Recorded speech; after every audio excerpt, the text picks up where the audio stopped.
வணக்கம். என் பெயர் நிதிகா. நான் பேசுகிற தலைப்பு தந்தை சொல்லிக்க மந்திரம் இல்லை.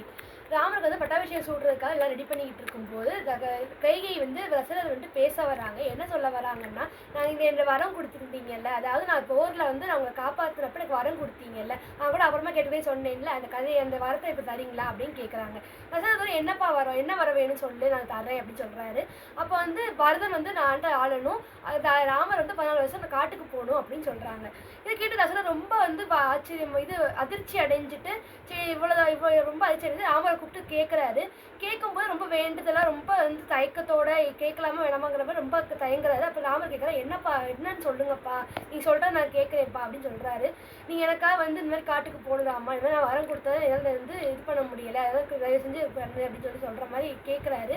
கேட்கும்போது அவரும் வந்து ராமரும் வந்து நீங்கள் சொல்கிறதாப்பா எனக்கு வேத வாக்கு அப்படிங்கிற மாதிரி தந்தை சொல்மிக்க மந்திரமில்லை என்பதற்கு இணங்க அவர் வந்து என்ன பண்ணுறாரு, காட்டுக்கு வந்து கிளம்புறாரு. அப்போ போக வழியில் என்ன ஆகுதுன்னா குகனை சந்திக்கிறாரு. குகனை சந்திக்கும் போது குகன் வந்து நாட்டை வந்து அங்கே ஆளுமுன்னா என்ன, இங்கே வாங்க, இங்கே என்னோட நாட்டை ஆளுங்க, அதாவது அந்த வேடுவ தலைவனாக இருப்பார். அந்த வேடுவ தலைவர் எனக்கு அந்த அந்த குழுவை வந்து நீங்கள் ஆட்சி செய்யுங்க அப்படின்னு சொல்லுவார்.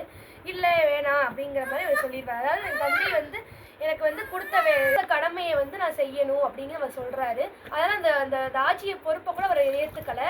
அது மாதிரி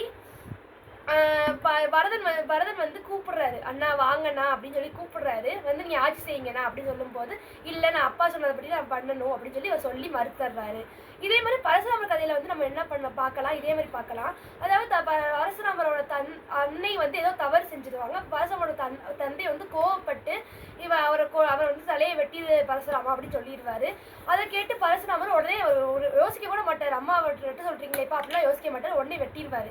வெட்டிட்டு அதுக்கப்புறம் தான் அவங்க அம்மா எப்படி வந்து காப்பாற்றுறது அப்படி தான் யோசிப்பார். யோசித்து அதுக்கு விடையும் இது பண்ணுவார். இது என்ன தெரியுது, தந்தை சொல்மிக்க மந்திரமில்லை தெரியுது. நன்றி, வணக்கம்.